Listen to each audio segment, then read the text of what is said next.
Vaya conmigo a la palabra de Dios, a Mateo capítulo 14. Vamos a estar estudiando en esta hora un pasaje que nos muestra parte del corazón de Cristo. Y creo que este es el desafío que cada uno de nosotros tenemos. La vida cristiana no es seguir una norma o una serie de reglas. La vida cristiana tiene un propósito. El rendirnos a Jesús tiene una meta, y esa meta es tan gloriosa, hermanos. Esa meta es reflejar a Cristo. No hay otra meta. Hay muchas situaciones que no entendemos, hay muchas cosas que no comprendemos, hay muchos momentos en los cuales pensamos que no tiene lógica lo que estamos viviendo. Hay situaciones tan agradables en nuestra vida y que decimos, Señor, gracias por este tiempo, qué glorioso es lo que estás haciendo, me alegro. Pero también hay momentos en nuestra vida, y los dos son igual de necesarios, en los cuales pensamos, Señor, ¿estás todavía aquí conmigo? Señor, ¿realmente me has amado en algún momento? Señor, ¿realmente es cierto lo que dice que desde antes de la fundación del mundo tú ya me habías visto? Hay ocasiones en las cuales nos vamos a sentir así. Y decimos, Señor, ¿por qué permites que haya alegría y haya tristeza en nuestra vida? ¿O por qué permites que haya puertas abiertas tan claras y a veces hay puertas tan cerradas en donde la desesperación gana? Porque el propósito de Dios no es, y espero no sonar muy radical, pero el propósito de Dios no es cumplir cada uno de nuestros anhelos, de nuestros sueños, y que siempre estemos felices. El propósito de Dios es que reflejemos a Cristo en medio de cada una de las circunstancias que vivimos. Porque la gente a nuestro alrededor, amados hermanos, necesitan conocer a Cristo. Y la forma, la vasija, el ejemplo que Dios va a usar con tu familia eres tú. Si dijéramos, Señor, mi vida cristiana debería de ser siempre una vida sonriente para que mi familia deseara estar contigo, te aseguro entonces que no iban a desear a Cristo, sino iban a desear la felicidad que representa a Cristo. Por eso es que el Señor nos mete a veces en ese horno de fuego y de aflicción, en donde nuestra fuerza se está acabando, en donde parece que ya todo llegó a su final, donde hasta la esperanza se está desapareciendo, pero donde el Señor está al pendiente y nos dice, puedes reflejar a Cristo todavía. Esa es la lucha, esa es la fuerza, ese es el llamado que tenemos, esa es la invitación, es el privilegio. Entonces, si la meta de la vida cristiana es reflejar a Cristo, necesito conocer a Cristo, vivir para Él, entenderme en Él, disfrutarle a Él, estar con Él. Y uno de los pasajes que nos muestra cómo es Cristo es Mateo capítulo 14, versículo 13. Si usted tiene la palabra de Dios ahí, téngala y deme 2 minutos para explicarle cuál es la noticia que está recibiendo el Señor Jesucristo. La palabra de Dios dice de Mateo capítulo 14, del versículo 1 al 13, relata cómo muere Juan el Bautista, cómo la nieta o la hijastra de Herodes lanza delante de él, y esta niña, influenciada por su madre, le pide la cabeza de Juan el Bautista, porque Juan el Bautista les estaba diciendo a esta pareja que no podían estar juntos. El caso es que todos sabemos cómo muere Juan el Bautista. Después de esta danza, el rey se siente comprometido, y a causa de los juramentos que había hecho, toma a Juan en la cárcel, lo decapitan, y entonces la mujer queda satisfecha, y es un momento triste. Los discípulos de Juan el Bautista toman el cuerpo, lo sepultan y piensan, hay que darle la noticia a Jesús. Los discípulos de Juan van y avisan a Cristo lo que ha pasado. Y aquí es donde empieza el relato que queremos leer en esta mañana. Mateo capítulo 14, versículo 13 dice, cuando Jesús recibió la noticia, ¿sabes qué hizo Cristo? Se retiró él solo en una barca a un lugar solitario. Jesús quería estar solo. Hay 3 enseñanzas tan hermosas en estos 2 versículos que vamos a leer, que anhelo en el Señor poderlas compartir con toda la libertad que el Espíritu Santo nos dé y que queden en tu corazón. Pero la primera enseñanza es esta, anótela muy bien, porque todos los que estamos aquí somos líderes.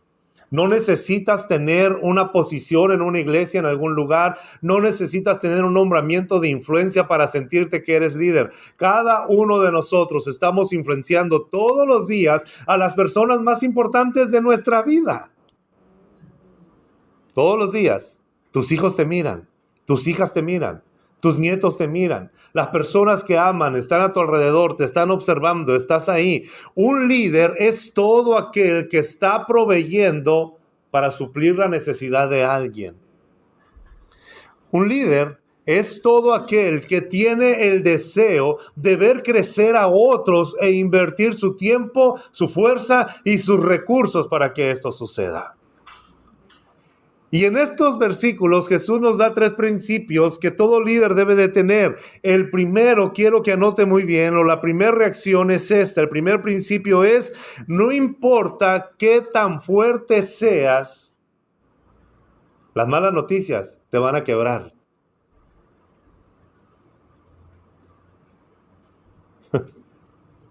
No importa qué tan santo tú te sientas, las malas noticias, los acontecimientos, las cosas que te rodean, en algún momento te van a golpear y te van a quebrar.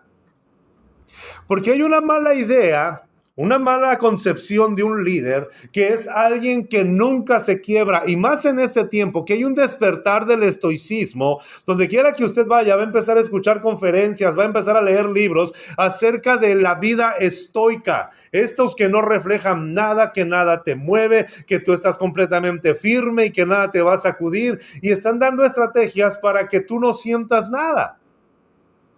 Pero cuando vamos a Cristo, nos damos cuenta que cuando Cristo recibió la noticia que su primo hermano llamado Juan, y que la gente le decía el Bautista, él se dolió e hizo lo que cualquiera de nosotros quisiera hacer. Fue a buscar un lugar solitario para estar un momento a solas, y la razón era: necesito un tiempo para descansar. Amada hermana y hermano, tú no tienes que sentirte mal cuando llega un momento en tu vida y dices, ya no aguanto, ya no puedo, ya no quiero seguir adelante. Porque tú no tienes que estar bien todo el tiempo. Porque Dios no exige que tú seas fuerte y que nunca llores. Dios nunca nos ha dicho, como estás siguiendo a mi hijo, como estás reflejando a Cristo, tienes que mantenerte fuerte y dar una imagen de invencible. Porque eso no es lo que hizo Cristo. La palabra dice en Juan capítulo 11 que cuando llegó delante de la tumba de Lázaro, ¿sabes qué hizo Jesús? Lloró. Le dolió en el corazón, se cimbraron sus sentimientos. Dice la palabra de Dios en Lucas capítulo 7 que va entrando Jesús a un lugar llamado Naín, e iba saliendo una viuda, y la viuda iba a sepultar a su único hijo. Y al verlo Jesús, ¿saben qué hizo? Le dolió en el alma, tuvo compasión de esa mujer, tocó el féretro y resucitó al hijo. Amados, qué maravilloso es saber, como dice también Hebreos, que tenemos un sumo sacerdote que se compadece de nosotros porque conoce nuestras aflicciones y nuestras debilidades. Jesús sabe lo que es llorar a un amigo. Jesús sabe lo que es llorar a un ser querido. Jesús sabe lo que es sufrir cuando las fuerzas se acaban. Jesús sabe cuando llegas a un punto en el que todo se está desbaratando. Jesús no es este superhéroe que no tiene sentimientos, sino que es este ser humano que nos muestra cómo es ser humano y confiar en el Señor. Amén. Jesús escuchó la noticia y le dolió en el corazón. Amados, no te sientas mal cuando las cosas que están a tu alrededor, si podemos usar un lenguaje moderno, si las cosas que están a tu alrededor te están quebrando, te están minando y sientes que las fuerzas se están acabando. Jesús sabía lo que era eso. Mateo 26 y Mateo 27, cuando nos relata acerca de la aprehensión de Jesús cuando está en el huerto del Getsemaní, cuando está llegando al final de su vida aquí en la tierra, mientras va esperando la cruz, dice la Biblia que llama a Pedro, a Juan y Jacobo, se los lleva al monte del Getsemaní o al jardín del Getsemaní, está orando con ellos, pero lo que expresa Cristo es: vengan conmigo, no quiero estar solo porque siento que me voy a morir ya. Y en otra versión, en otro evangelio, dice el Señor Jesucristo: estoy tan triste hasta la muerte. O sea, lo que Jesús está diciendo es: siento tanta tristeza que prefiero morirme en este mismo momento. Elías después de haber acabado con los 850 profetas de Baal y Acera, está debajo de un enebro a los 3 días, diciéndole al Señor, Señor, quítame la vida. No importa qué tan fuerte eres, ni qué tan santo te creas, tienes que entender que eres un ser humano hecho de barro, que eres frágil, que eres débil y que las circunstancias a tu alrededor, en algún momento, te pueden quebrar. Porque eso somos. Pero la noticia más hermosa al encontrar este pasaje es que Dios no condena a los débiles. Él los fortalece. Jesús necesitaba un momento a solas. No te sientas mal. Cuando en el ritmo, cuando en el trabajo, cuando en el afán de la vida, cuando en lo cotidiano, cuando en todo lo que tú haces, porque tú eres la fuerte o eres el fuerte, tú eres el que toma las decisiones, a ti todo el mundo te busca. No te creas la voz que te dice, tú eres bien fuerte, no te debes de quebrar, porque si tú te quiebras, todo se viene abajo. No te creas esa voz.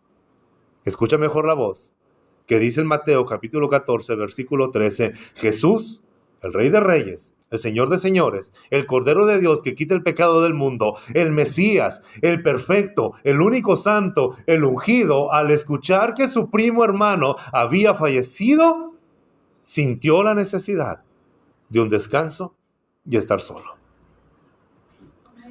Esto nos debe llenar de alegría, hermanos, porque todos los que estamos aquí sabemos la responsabilidad de guiar a alguien, de llevar sobre nuestros hombros a cuestas la vida de otras personas y que necesitamos estar siempre firmes, pero que también necesitamos un momento a soledad. Necesitas estar solo. Cristo lo hizo. Y no solamente lo pensó, dice la palabra, se retiró. Él se fue. Se retiró él solo en una barca a un lugar solitario. Qué interesante es esto, que 3 veces o 2 veces habla de la soledad. Se retiró solo a un lugar solitario. Mateo está diciendo la urgencia que miraban en Cristo para estar en un momento solo. Pero ¿qué sucedió? Punto y seguido, inmediatamente, dice el mismo versículo, las multitudes se enteraron. ¿Y sabe qué hicieron? Lo siguieron a pie desde los poblados. El costo de la popularidad, ¿no?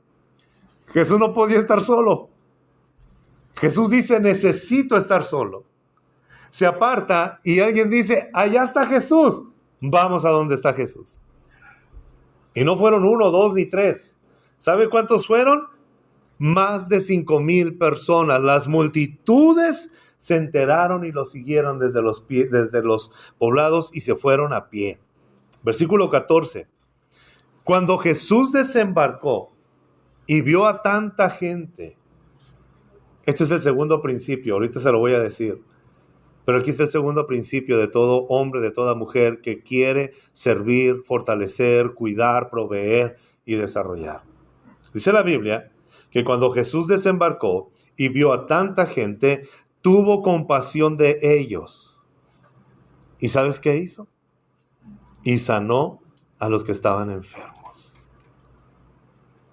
O sea, Jesús no se bajó de la barca y dijo, ¿qué no saben que quiero estar solo? ¿Qué no se acaban de enterar lo que acaba de pasar y que vengo aquí sacándole la vuelta a ustedes y miren dónde están? El segundo principio de todo líder que puede guiar a otras personas y que lo está haciendo es este. Tu compasión debe de ser más grande que el deseo de atención.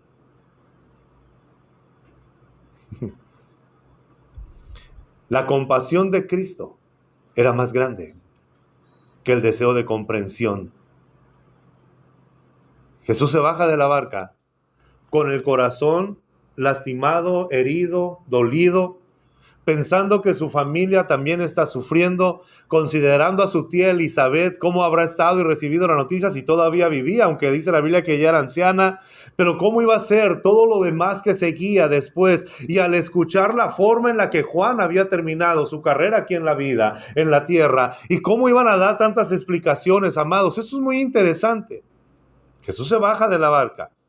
Y en lugar de sentirse frustrado, cansado y renegar de la responsabilidad que tiene, dice la Biblia que lo que hizo fue tener compasión. ¿Quieres servir a tu familia?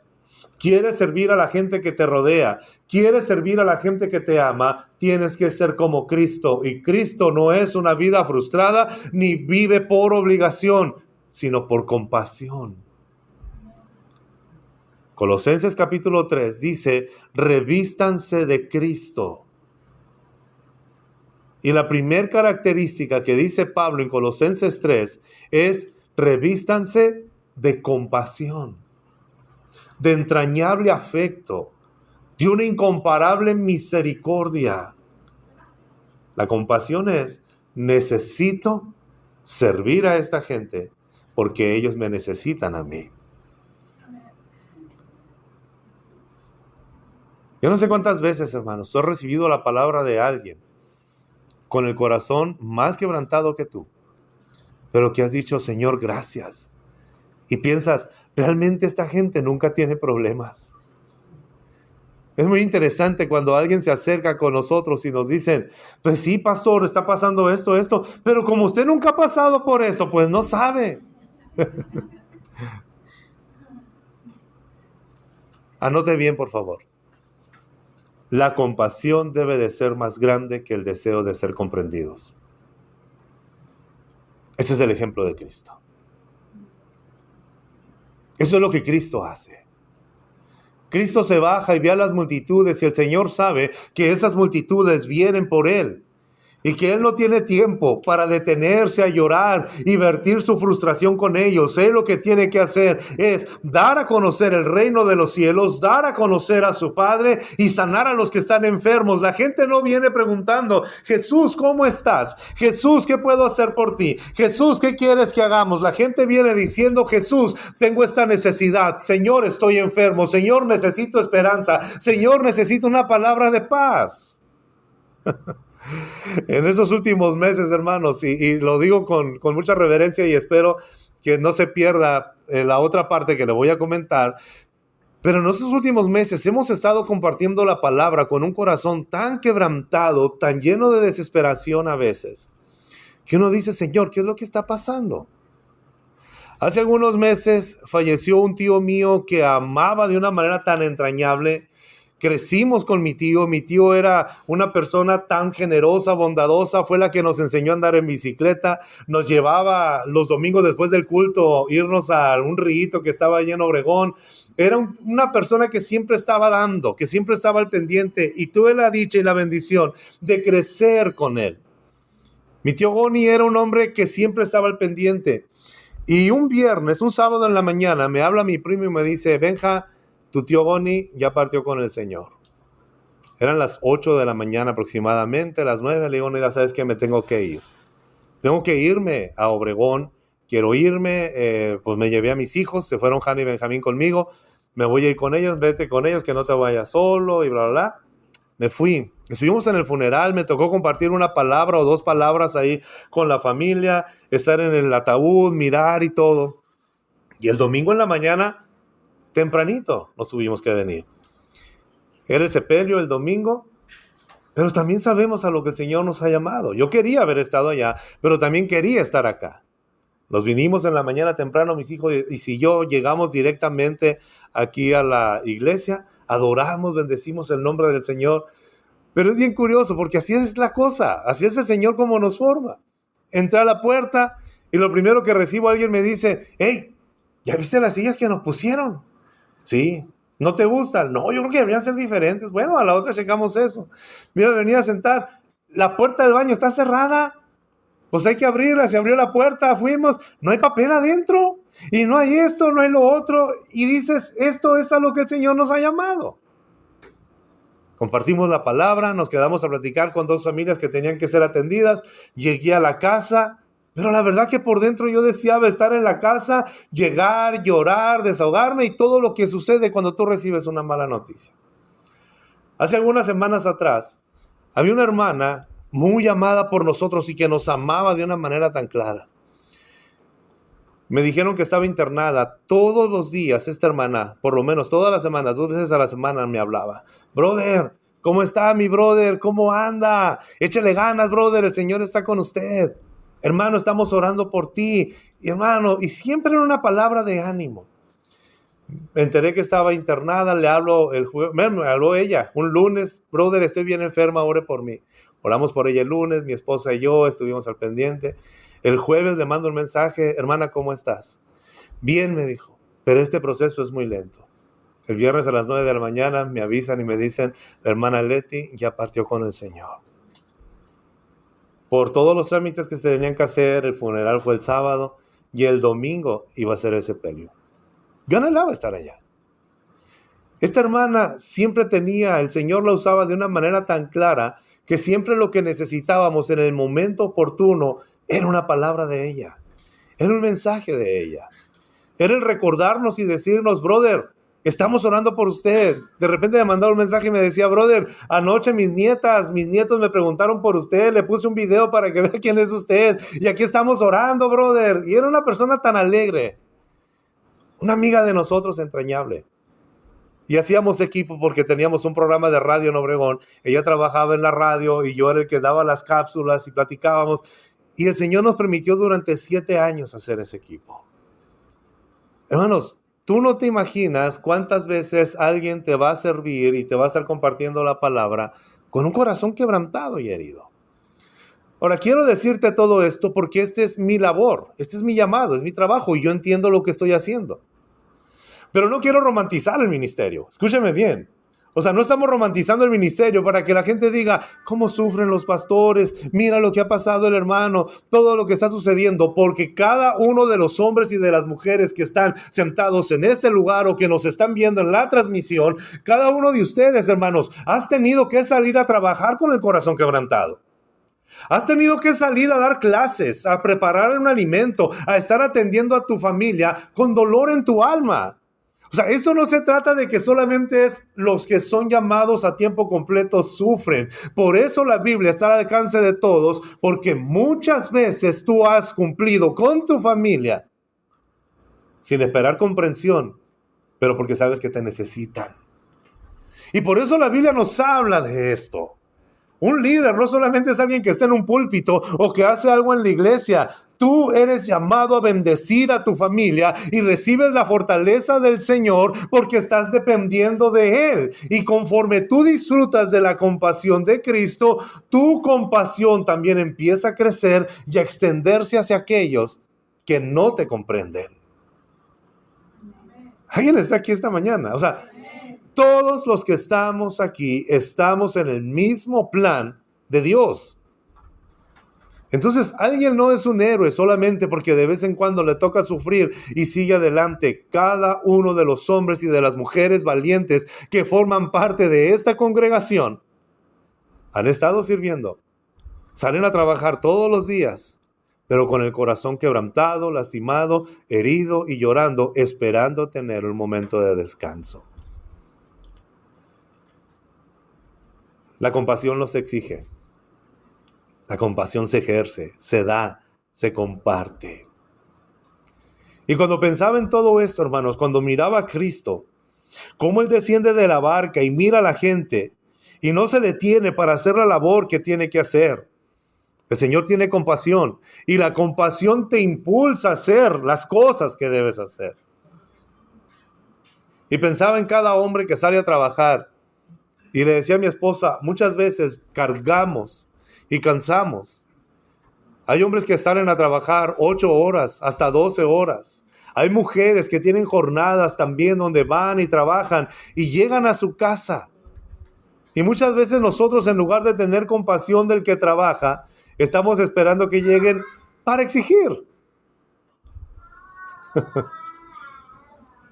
El desafío al mirar a Cristo no es que el que está sirviendo en la casa debe de tener compasión. El desafío al mirar a Cristo es, yo tengo que tener compasión aún de aquellos que me están sirviendo.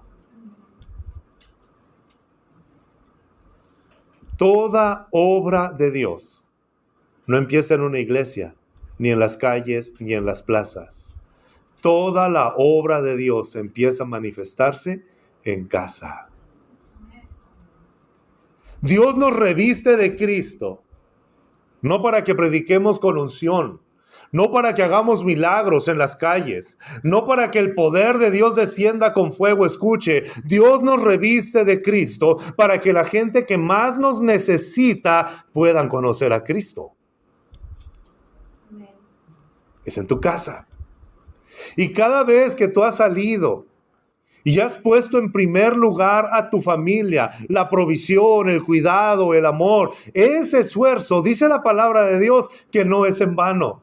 Estás sembrando una semilla donde tus hijos podrán decir: tuve una madre ejemplar, tuve un padre ejemplar, alguien que estuvo aquí. A veces, hermanos, somos tan religiosos. Y pensaba en aquellos hombres, y quiero hablar de los hombres, ahorita vamos con las mujeres, pero pensaba en todos los hombres que salen, trabajan, y si son los proveedores en casa, que están pensando en el hogar, todo lo que tienen que hacer. Y escuche bien esto, es difícil ser el proveedor en la casa. Es difícil serlo.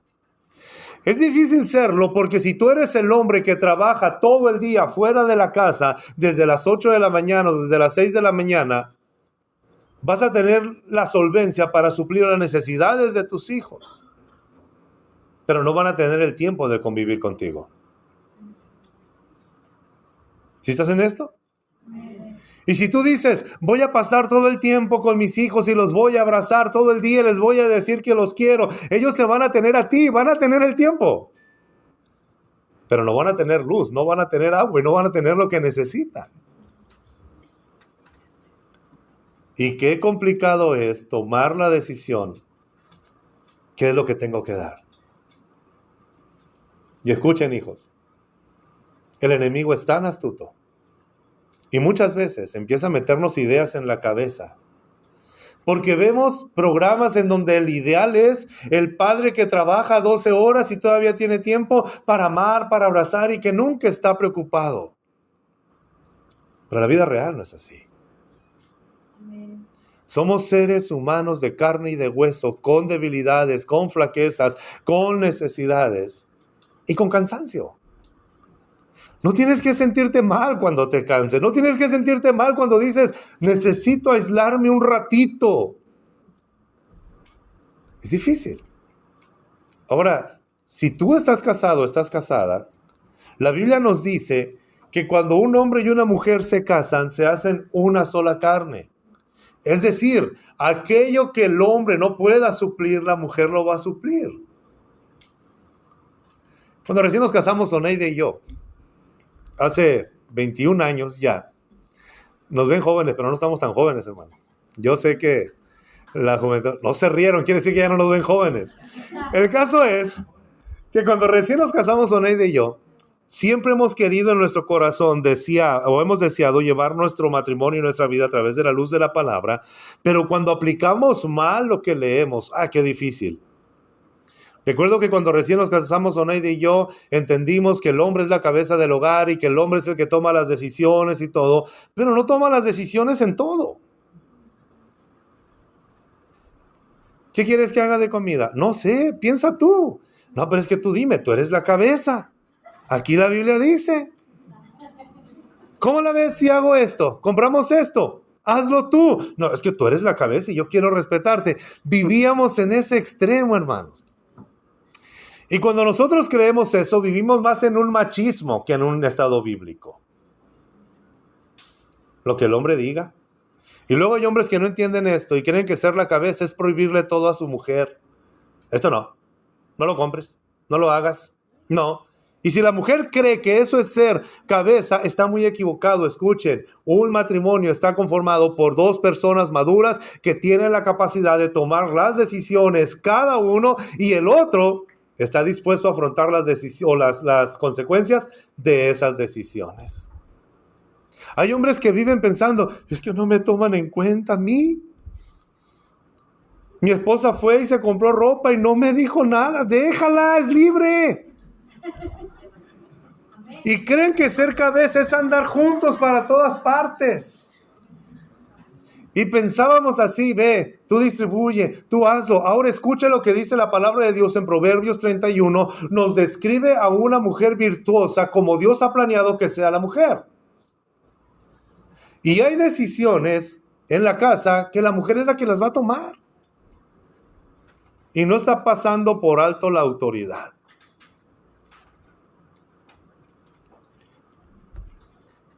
Yo no quiero que veas ese programa. ¿Cómo le va a decir el hombre eso a la mujer? Es tu esposa, no es tu hija. Entienda bien esto. Los dos están buscando la forma de proveer las necesidades en el hogar. Los dos están en el mismo nivel. Dice la palabra de Dios que la mujer es coheredera juntamente con el hombre delante de Dios. No confundamos el machismo con lo que la Biblia nos dice. El hombre es la cabeza del hogar, el hombre es la cabeza de la mujer, también dice la palabra en Efesios, pero la cabeza inspira, provee, cuida, protege, ama y desarrolla. No oprime, no abusa, no controla, no chantajea. Y aunque no digan amén los hombres, esto es así es. Es que lo que él diga. Pero a ti te gusta cómo andas. No, pero él manda. Es que él dice. Es que me prohibió que yo comprara esto. ¿Y quién es para prohibirte?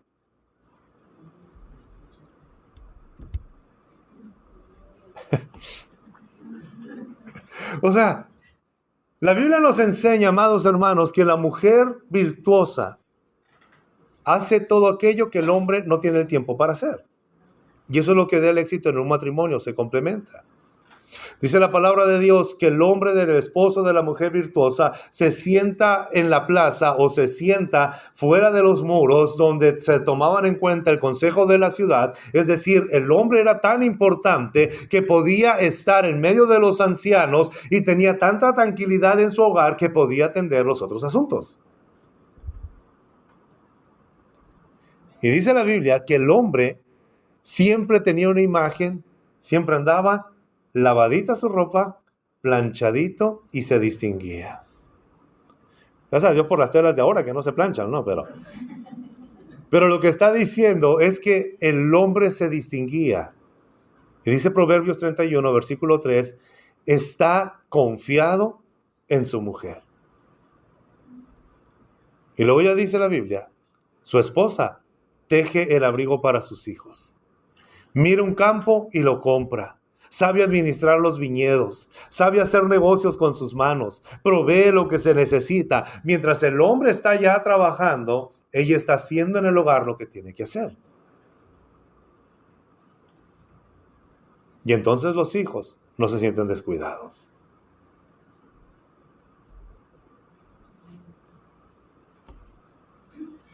Pero a veces vemos nosotros que llega el hombre cansado y está la mujer después de ver todo el día la tele y estar ahí, decir, a ver si se te ocurre orar con tus hijos, ¿no? Que tú eres el sacerdote. La Biblia dice que eres el sacerdote. Toma tu lugar y ponte a orar. Si tú lo puedes hacer, ¿por qué no lo haces? Hay una mujer famosísima, usted la puede buscar en el internet o lo puede buscar en cualquier buscador y ponga Susana Wesley. Susana Wesley, hermanos. Esa mujer nunca predicó un solo sermón en su vida, pero las enseñanzas que ha dado son tan poderosas que han bendecido a muchas generaciones. Susana Wesley tuvo 11 hijos, pero 2 de ellos son muy famosos. Uno de ellos se llama Carlos Wesley o Charles Wesley, que escribió un montón de himnos. Para todos los que crecimos en una iglesia tradicional, conocimos un himnario que se llamaba Rayos de Esperanza, que tenía como 300 himnos. Me acuerdo que cuando estábamos chiquitos no decían, vamos a cantar el himno cuando ya se pase lista. La gente decía, vamos a cantar el 104. Ya sabían cuál era. Vamos a cantar el 70, ¿cuál? Más allá del sol. Vamos a cantar el 73. O sea, todos esos himnos. Y de esos 300 himnos, yo creo que unos 100 los compuso Charles Wesley. Era un hombre entregado a la palabra de Dios. Y John Wesley, hermano de Charles Wesley e hijo de Susana Wesley. John Wesley fue un predicador que hizo que toda Inglaterra y todo Estados Unidos voltearan su mirada a Cristo y despertaran en la búsqueda del Señor. Lo más interesante es esto.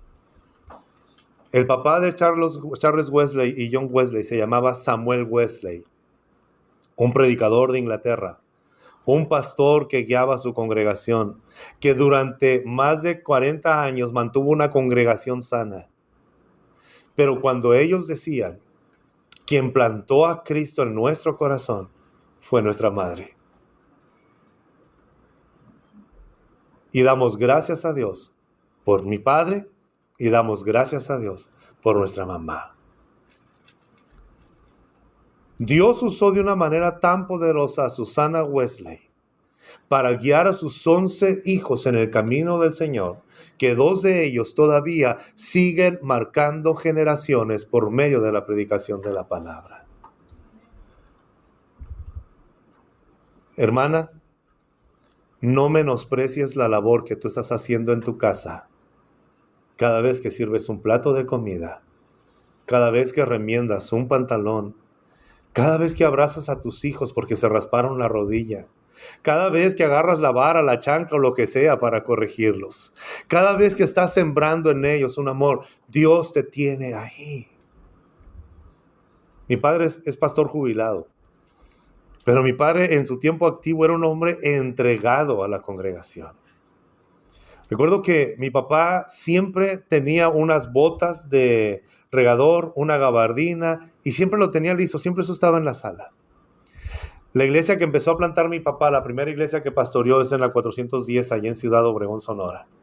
Era una colonia que no estaba ni pavimentada, era barrial, había sido tierra de siembra. Cuando llovía te metías y te resbalabas y nadabas en el lodo. Ahí crecimos y miramos cómo la gente vivía en casitas de lámina, otras de hule o algo.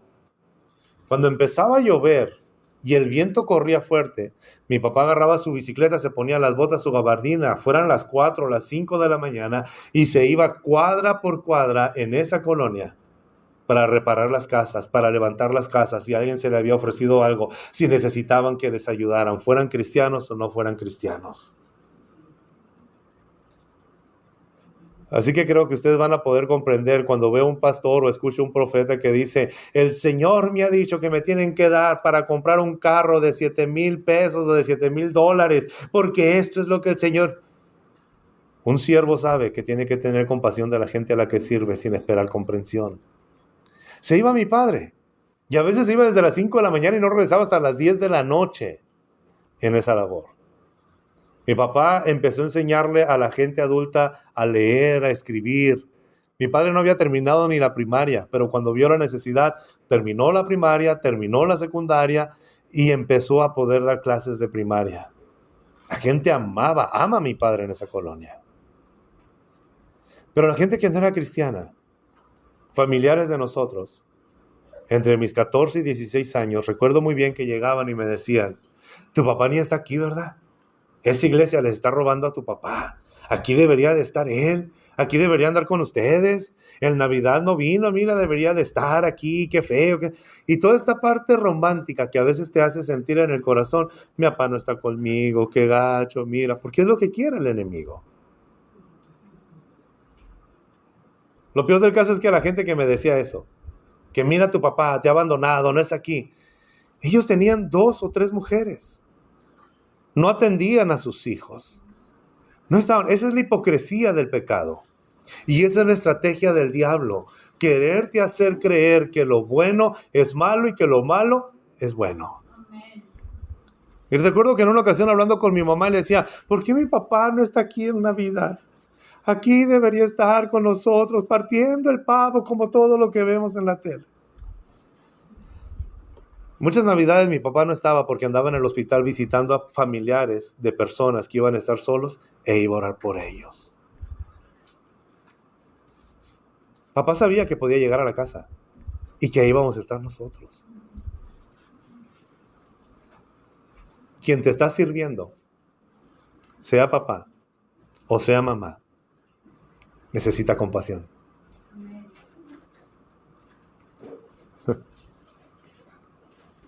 ¿Alguien está aquí esta mañana todavía, hermano? Y no tienes que sentirte mal porque tengas la necesidad de sentir compasión. Eres de barro. Ahora una mujer o un padre que trabajan solos, un padre soltero, una mamá soltera que se está esforzando, que está luchando, que está trabajando por proveer todo lo que hace falta. Dios no está ignorando ese esfuerzo y esa labor. Dios sabe que a veces te has sentido sola y te has sentido solo. Dios sabe que a veces has sentido la necesidad de una palabra de ánimo, de aliento, de consuelo. Dios sabe las veces que te has equivocado y que te seguirás equivocando. Pero no estás luchando solo. No estás sola. Dios está contigo. No te sientas mal porque las fuerzas se están acabando. Colosenses capítulo 3, vaya conmigo por favor. ¿Qué es lo que hace que una familia funcione? ¿Que todo esté a la perfección? No. Ahora de repente tenemos ahora con la creatividad que tiene la gente en los memes y todo, y lo decían en broma, pero miraba uno que va llegando el hombre todo cansado a su casa y está la mujer esperándola ahí y le dice, si yo fuera una cucaracha, ¿me amarías igual? Y le decía a mi esposa, parece chiste, pero ¿cuántas veces estamos buscando un defecto solamente para atacar a aquellos que nos están sirviendo? Antes de que vaya a Colosenses, por favor vaya conmigo a Mateo capítulo 7, versículo 1. ¿Qué es lo que no tenemos que hacer? ¿Qué es lo que no tenemos que hacer? Cristo, cuando Él nos dice, no hagas esto, es una orden, no es una opción. Y cuando vemos la vida que Cristo nos deja y cómo Él vivía, podemos entender que en este mundo, hermanos, estamos luchando contra el pecado, contra nuestra naturaleza pecaminosa y contra Satanás. Y que todo lo que estos tres quieren es dividir, es hurtar, es matar, es acabar. Entonces Cristo nos dice, cuando alguien te esté sirviendo, ahora escuche muy bien esto, dice la palabra de Dios, no juzguen para que nadie los juzgue a ustedes. Ahora, esto no quiere decir que yo cierro mis ojos y no veo los errores, o que no voy a amonestar. Porque ahora tenemos esto. La Biblia dice que no me juzgues, ¿no? En ninguna parte dice la Biblia que no te juzgue. La Biblia dice que no juzgue. Pero si tú estás cometiendo un pecado, tengo la obligación de decirte y llamarte la atención y por el amor que te tengo, a corregirte. ¿Y eso no es juzgarte? Juzgarte es ponerme en una posición y creer que yo soy mejor que tú y que nunca vaya a pasar por eso. Pero el corregirte, exhortarte, animarte a que seas mejor, no es juzgarte. Pero Cristo dice no juzgues. Porque ¿sabe qué es lo que hace Satanás? Es juzgar. La labor del enemigo es juzgarnos, es estarnos recordando el pasado, es estarnos recordando nuestras fallas, es estarnos diciendo lo que hicimos hace tantos años y a veces como matrimonio, como familia, como hijos, como padres, somos especialistas en estar recordando el pasado. Pero hace 10 años, ¿te acuerdas? Pero hace 5 años, ¿te acuerdas? Pero cuando éramos novios le mandaste una carta a otra. ¡Ya pasó! Deja el pasado donde debe de estar. ¿Sabes dónde debe de estar el pasado? En el olvido. Como dijo aquel poeta, tienes que anotarlo y vivirlo. ¿Ya lo pasado? Miren, los versículos no se lo saben, pero esos, así, inmediatamente. Y deberías de tomarlo literal. No me interesa, ya fue lo que sea. Hay gente que todavía está reclamándole a sus novios o a sus esposos, cosas de su infancia. Ya pasó. El único que usa el pasado como una herramienta para desanimar es el diablo. Y Cristo dice, no juzgues, para que no seas juzgado. No empieces a escarbar, porque también te van a escarbar a ti. Eso es lo que está diciendo Cristo. No juzgues para que no seas juzgado.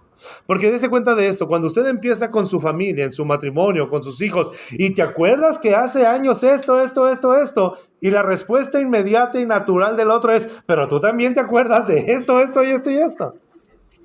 No, pero a mí Dios ya me perdonó. Pues a mí también. Pues yo no te he perdonado, pues deberías. Bueno, sí te perdono, pero no olvido. O sea, empezamos en algo de esta manera. Hermanos, lo que Cristo nos está diciendo y nos está dando el ejemplo es: ten compasión de todos los que están cerca de ti. No juzgues. ¿Alguien está aquí?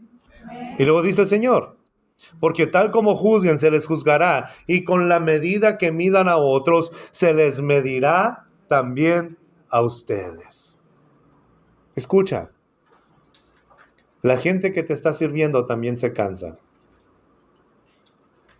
Ahora, qué maravilloso es que si tú ves, si tu pastor se está saliendo y está pasando o está haciendo algo que no debe de hacer, hermanos, yo creo que como pastores debemos estar siempre a la expectativa y atentos para cuando alguien viene y dice, ten cuidado con eso. Eso es muy hermoso. Eso es parte también de lo que enseña Cristo. Somos frágiles. Entonces, tienes que tener la capacidad de alentar, amonestar y pedir cuentas a quien te está sirviendo, y en eso no hay pecado. Pero si tu pastor te dice, cuando tú le preguntas, hermano, ¿y qué pasó con esto? No toques al ungido de Jehová. Huye de ahí. Eso no es una iglesia, es una secta.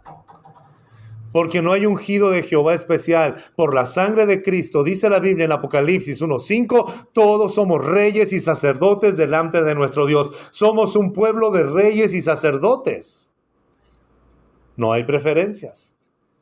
Bueno, sigue diciendo el Señor, versículo 3, ¿por qué te fijas en la astilla que tiene tu hermano en el ojo y no le das importancia a la viga que esté en el tuyo? Porque es más fácil ponerme del lado de los que están detrás de la barca y ponerme a exigir, me deberías de dar más, deberías de ser así, deberías de tener esto, deberías. Porque la falta de compasión siempre me va a llevar a juzgar y a condenar, en lugar de animar, consolar y ver. Me comporto como el enemigo cuando juzgo, cuando condeno y cuando me rehúso a perdonar. Versículo 6. No den lo sagrado a los perros, no sea que se vuelvan contra ustedes y los despedacen, ni echen sus perlas a los cerdos, no sea que las pisoteen. Y la mayoría de los cristianos dice, yo por eso, hermano, ya no evangelizo a los borrachos de la cuadra, que no estoy dando las perlas a los puercos. No, hermano, es que ¿hasta dónde tengo que evangelizar a mi familia? Ya le dije mucho, están pisoteando lo que les doy. Escuche bien esto. Jesús nunca le va a llamar perro ni puerco a una persona. ¿Sabes qué es lo que está diciendo Cristo? Tu capacidad y tus palabras y tu capacidad de razonar no se la estés dando al pecado ni al mundo, porque todo lo que tú le entregas a los puercos del pecado y a los perros de Satanás te van a despedazar y no te van a hacer ningún bien.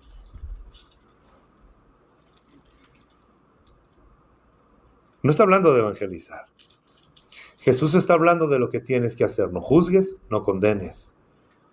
Está hablando de la relación personal. No permitas que el pecado que quiere gobernar en tu naturaleza sea la que controle lo que tú hagas. Deja de juzgar, deja de condenar y empieza a perdonar.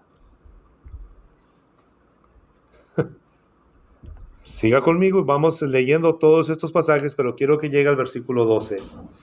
Así que en todo, traten ustedes a los demás tal y como quieren que ellos los traten a ustedes.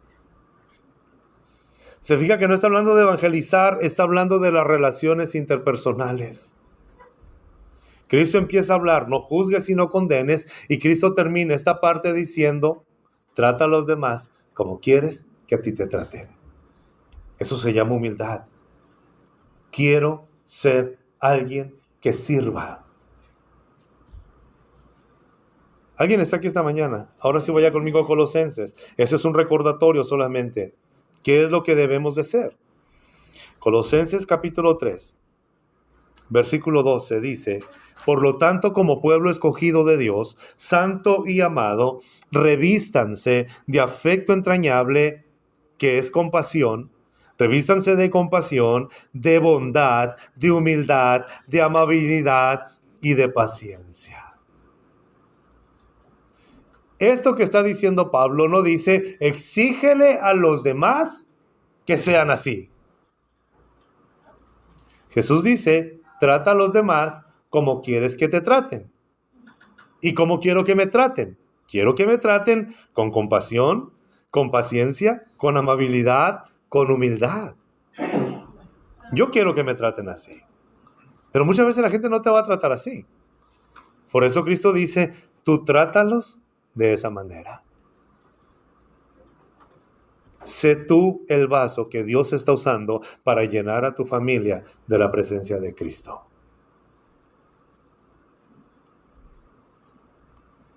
Llega tu esposo o llega tu mamá muy cansada del trabajo, desesperada, fue un mal día, no le pagaron, tiene que arreglar algunas cosas, tuvo un problema con el jefe o con los empleados y llega cansada y lo primero que escucha es, nunca estás aquí, siempre andas fuera, si quisiera, y empiezas, hey, no juzgues. Pídele al Señor, Señor, quiero tener compasión como tú la tienes. Quiero ser amable como tú lo eres. Quiero ser paciente como tú lo eres. Pues sí, hermano, pero los chamacos todo el día están en el celular, no hacen nada. ¿Y en la escuela no hacen nada? Cada quien en su nivel tiene preocupaciones muy válidas. A lo mejor a ti no te preocupa lo que digan tus amigos o tus compañeros de ti, pero a tus hijos sí les importa. Por eso tenemos que ser comprensivos.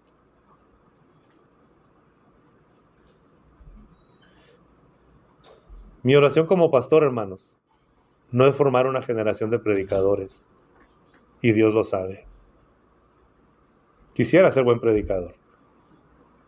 Pero quiero formar una generación de familias que adoren y bendigan a Dios y que brillen ahí en su casa. Eso es lo que queremos hacer. Por eso no es la única vez que va a escuchar que le esté hablando acerca de la familia, hermanos. Dios nos ha llamado para formar familias que reflejen a Cristo. Y todo empieza en esto. Pídele al Señor reflejar su carácter. Deja de juzgar, deja de condenar. Ahora siga leyendo conmigo. Esto tiene un propósito. Versículo 13. De modo que se toleren unos a otros y se perdonen unos a otros si alguno tiene queja de otro. ¿Quieres tolerar a tu familia? ¿Quieres amar a tu familia? ¿Quieres perdonar a tu familia? Necesitas urgentemente el carácter de Cristo. Y la primera característica de Cristo es la compasión. Tú no puedes producir esto, necesitas pedirlo. Señor, necesito ser compasivo, necesito ser amable, necesito ser humilde, necesito ser paciente. Ay, hermano, ya quiero que caminen mis hijos y ya cuando caminan, ay, ya no lo puedo aguantar. Ya quisiera que estuvieran en la secundaria y cuando están en la secundaria, ay, cuando estaba chiquito era más fácil. Pero no puedes detener el tiempo. La paciencia que tú tuviste cuando tu niño lo tenías en los brazos ya no es suficiente. Necesitas tener más paciencia ahora que tiene que tomar sus propias decisiones y que sale a la hora que quiere y que regresa a la hora que quiere y que tiene amigos que tú no quisieras que tuviera y que te estás desesperando. ¿Sabes qué necesitas? Paciencia. Pídesela a Dios. Tú no puedes ayudar a tus hijos siendo la misma o el mismo de hace 10 años. Tienes que cambiar juntamente con ellos. Y por favor, no me refiero a que tienes que andar vestido como tus hijos. No hagan ese ridículo, hermano. Por favor, no me refiero a eso. Me refiero a que conforme ellos van creciendo, tú también tienes que crecer. Sí queda claro eso, ¿verdad? Ahora no, si usted se viste como su hijo, es su gusto, hermano. No se preocupe por la opinión del pastor. Ahí sí, como dice Pablo, digo yo, no el Señor. Ya es asunto de ustedes. Y por encima de todo, vístanse de amor. Señor, quiero amar a mi esposa. Señor, quiero amar a mi esposo. Señor, quiero amar a mis hijos. Señor, quiero amar a mis padres. Señor, quiero amar a mi abuelo, a mi abuela, a mis nietos. Quiero amarlos como tú quieres que yo los ame. Todo está en la oración. Y eso nos lleva al tercer principio del liderazgo de Jesús. ¿Todavía está anotando? Anota el tercer principio, por favor. ¿Me regala 10 minutos más, amado? Vaya conmigo a Mateo, Mateo capítulo 14. Estamos en el versículo 14. Nos quedamos en esta parte cuando Jesús se desembarca y tuvo compasión y sana a los enfermos. Los siguientes versículos nos relata el milagro, uno de los milagros más grandes que hay, que está registrado en los 4 evangelios, la multiplicación de los panes. Llegan los discípulos y le dicen a Jesús, Jesús, ya es muy tarde y la gente no ha comido. Diles que se vayan a su casa. Jesús les dice, denles ustedes de comer. Ese es el principio de la Biblia. El que da la palabra no provee el pan. El que provee el pan es el que escucha la palabra, y ese es el principio que vas a ver en toda la Biblia. Por eso están puestos los diezmos y las ofrendas. Entonces Jesús les dice, ¿qué es lo que tienen? 5 panes y 2 peces. Jesús pudo haber aparecido los 5 panes y los 2 peces, pero siempre va a buscar en la congregación, pongan el pan. Y otro te va a dar la palabra. Malaquías capítulo 3, versículo 10 dice, traigan los diezmos al alfolí para que haya alimento en mi casa. Quien da la palabra no provee el pan. Pero esa es otra predicación, ¿ok? Le traen los 5 panes, los 2 peces, los multiplica y 5,000 personas comieron. Váyase conmigo hasta el versículo 23, por favor. Versículo 22 de Mateo capítulo 14. Enseguida Jesús hizo que los discípulos subieran a la barca y se adelantaran al otro lado mientras él despedía a la multitud. Escuche, Jesús quiere pasar un tiempo a solas. Todavía no ha podido estar a solas. Estuvo sirviendo a la multitud 3 días y todavía le dice a sus discípulos, ustedes ya están muy cansados, quiero que se vayan al otro lado, yo me encargo de la multitud, y él se puso a despedir a la multitud. Wow, hermanos, ¿cómo no vamos a querer ser como Cristo? Sirvió, dice Juan capítulo 13, versículo 1, y a los que amó, a los suyos, los amó hasta el final. Los sirvió hasta el final. La última noche, cuando Cristo estuvo con los discípulos, ¿sabe qué fue lo que hizo el Señor? Como yo soy aquí el Señor, sírvanme, ya no me van a ver, despídanse bien. Lo que hizo Cristo, tomó una bandeja con agua, se quitó su manto y se puso una toalla y empezó a lavar los pies de los discípulos. La vida de Cristo es una vida de servicio hasta el final, con alegría, con compasión. Por eso es que tus hijos están desayunando y ya te están preguntando, ¿y qué vamos a comer? Y no puedes frustrarte y decirles a ellos, que no entienden que estoy cansada, que vengo todo el día, y mira, no lo hagas. Cristo estaba deseoso de pasar un tiempo a solas. Ahora escuche bien. Número 3. Lo que todo líder debe hacer. Anótela bien. Todo líder necesita tener una vida de oración. ¿Sabes por qué quería estar solo Jesús? Mateo capítulo 14, versículo 23 nos dice, después de despedir a la gente, subió a la montaña para orar a solas. Y al anochecer, allí estaba él solo. Ningún vicio, ningún entretenimiento, ninguna película, ninguna serie, nada que te ofrezca el mundo te puede dar el descanso que tú necesitas. Solamente pasar un tiempo con tu Padre Celestial en oración. Si estás cansada, y Dios lo comprende. Estás cansado y las noticias pueden estarte devastando y quebrantando. Y Dios lo comprende. Pero no necesitas otra plataforma de entretenimiento. No necesitas ir a tirar tu dinero en un casino. No necesitas las apuestas, ni necesitas tomar una bebida que te va a sacar de la realidad o buscar una sustancia. Escucha bien. Lo único que te puede dar descanso es encerrarte en tu cámara secreta, hablar con tu Padre que está allí en lo secreto, y Él se va a encargar de recompensarte en público. Marcos capítulo 1, versículo 45, dice la palabra del versículo 35, dice Marcos, y siendo aún de madrugada, Jesús se levantó y se fue a un lugar solo a orar. Lucas capítulo 6 dice que Cristo pasó toda la noche orando solo. Amados, necesitamos esto. Lo que más necesitas en tu vida es sentir el cobijo del Padre. Y la manera más clara cuando tú sientes el amor del Padre es en esa recámara donde derramas tus lágrimas, donde viertes todo lo que eres y donde recibes toda la compasión y la comprensión que nadie de los que tú sirves te pueden dar.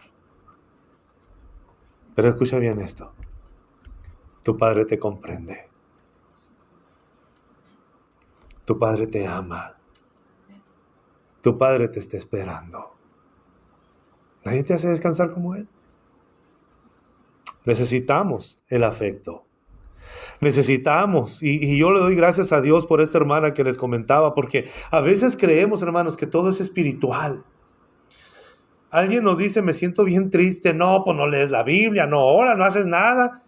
Y a veces lo que necesitan es, pero aquí estoy contigo. ¿Cómo estás? Te amo. Somos espíritu, somos alma y somos cuerpo. Nuestro espíritu se sacia en ese momento de oración, en la palabra. Pero también tienes que entender que a quien tú sirves y quien te está sirviendo también necesita suplir sus necesidades afectivas. Un abrazo, una palabra de aliento, un te quiero, un gracias, un qué rico te quedó la comida. Ay, qué bueno está esto. A veces me meto a la cocina cuando mi esposa anda cocinando y ahí estoy. ¿Y si le echaras eso? ¿Y si le pones eso? Ya me dice mi esposa, hey, este no es tu terreno, vete para allá. Entonces cuando ella me dice, predicaste muy largo, váyase para allá, no es tu terreno. Hubieras dicho esto, no te corresponde. No se crean, hermanos. Pero si tú empiezas a hacer lo que debes hacer sin juzgar al otro lo que está haciendo, vas a ser más feliz. Muestra compasión. ¿Se puede lograr una familia en armonía? Sí. ¿Cómo? Con compasión, revistiéndonos de Cristo, orando. ¿Cómo se logra? Vaya conmigo a 1 Tesalonicenses. ¿Cómo nos revestimos de Cristo? ¿Cómo podemos estar como Él? 1 Tesalonicenses, capítulo 5, versículo 16. Termino con esto. ¿Cómo se logra? ¿Cómo podemos estar revestidos de Él? 1 Tesalonicenses, capítulo 5, versículo 16. El apóstol Pablo lo resume de esta manera. Lo primero es, estén siempre alegres. La alegría no tiene que ver con lo que tienes o no tienes. La alegría no tiene que ver si estás enfermo o estás sano. La alegría no tiene que ver con el carro que manejas, ni con la casa en donde vives, ni la familia que tienes. La alegría depende de una decisión. Por eso, dice la Biblia, estén siempre alegres. Tú decides estar alegre o tú decides estar triste. Esté alegre. Pero es que no sé cómo estar alegre. Pídele al Señor. Señor, quiero tener más alegría. Porque hay gente tan pesimista, hermanos, que si lo pusieron en el huerto del Edén, iban a andar buscando una espina o un alacrán. Así de pesimistas. Pues para no estar alegres. O sea, creemos que esa es una cualidad. Yo sé cuál es el defecto. Yo sé. Estate alegre. Dale gracias a Dios. Número 2. Pablo lo resume así, versículo 17. Oren sin cesar. Que tu vida sea una vida de oración. Que todo que todo lo estés llevando ante el Señor. Que todo sea en oración.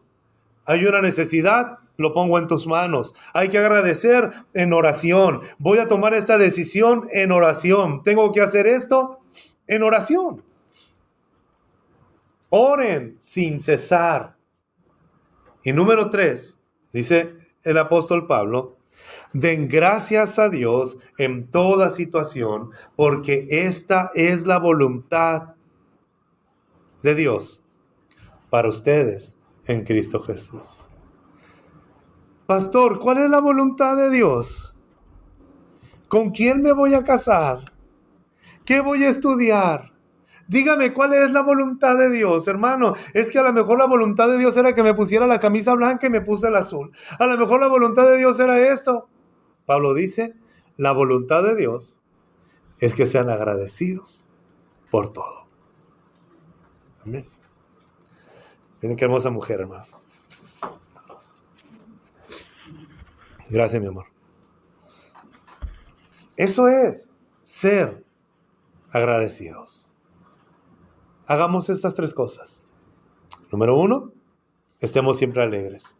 Número 2, oremos todo el tiempo. Y número 3, estemos agradecidos por todo. Gracias por lo que estoy viviendo, no lo entiendo. Gracias por lo que estoy haciendo, sé que algún día tendrá su recompensa. Gracias por a quien estoy sirviendo. Gracias. Y esto, hermano, va a hacer que sigas sirviendo con tanta alegría. Cada vez que sirvas un plato de comida, lo vas a hacer con alegría. Cada vez que salgas a trabajar, y aunque el trabajo sea muy pesado, lo harás con alegría. Cada vez que estás haciendo y tomando una decisión, hazlo en oración. Dios no está lejos de ti, Él está ahí cerca. Cuando te quiebres, no te sientas mal. Eres humano, es normal, pero haz lo que Cristo hizo. Sigue sirviendo con compasión y en la primera oportunidad, enciérrate en tu recámara y habla con Dios. Ahí está todo tu descanso. ¿Oramos? Póngase de pie en esta hora y le damos gracias a Dios por su palabra y le pedimos que nos use a cada quien en su hogar, en su lugar de trabajo y donde estamos cotidianamente. Señor, te damos muchas gracias en esta hora por tu fidelidad, por tu cuidado y por tu amor. Te damos gracias, Señor, por estar al pendiente de cada uno de nosotros. Te pido, Señor, por cada uno de mis hermanos y mis hermanas que van a salir a trabajar el día de mañana, que el día de hoy quizá ya están planeando lo que tienen que hacer. Padre Celestial, te pido que les resguardes, que estemos revestidos de tu compasión, de tu misericordia, de tu amabilidad, de tu humildad, Señor, de tu paciencia. Padre, que seamos hombres y mujeres que sirvan con alegría, que estemos agradecidos y que en la base de todo lo que hagamos sea la oración, la dependencia de ti y el anhelo de relacionarnos contigo. Te damos muchas gracias por tu amor, por tu cuidado, por tu atención. Permítenos ser los hombres y las mujeres que tú quieres que seamos. Bendice a cada mujer que está trabajando, Señor, ella sola, esforzándose por proveer. Cuídales, guárdales y llénales de tu amor. Bendice a cada hombre y a cada mujer, Señor, a cada matrimonio que están juntos, Señor, que puedan comprender, amar y vivir, Señor, como tú has planeado que lo hagan. Que como hijos, Señor, seamos agradecidos por todo lo que estamos recibiendo y que como padres sirvamos con regocijo y con amor. En el nombre de Jesús. Amén y amén.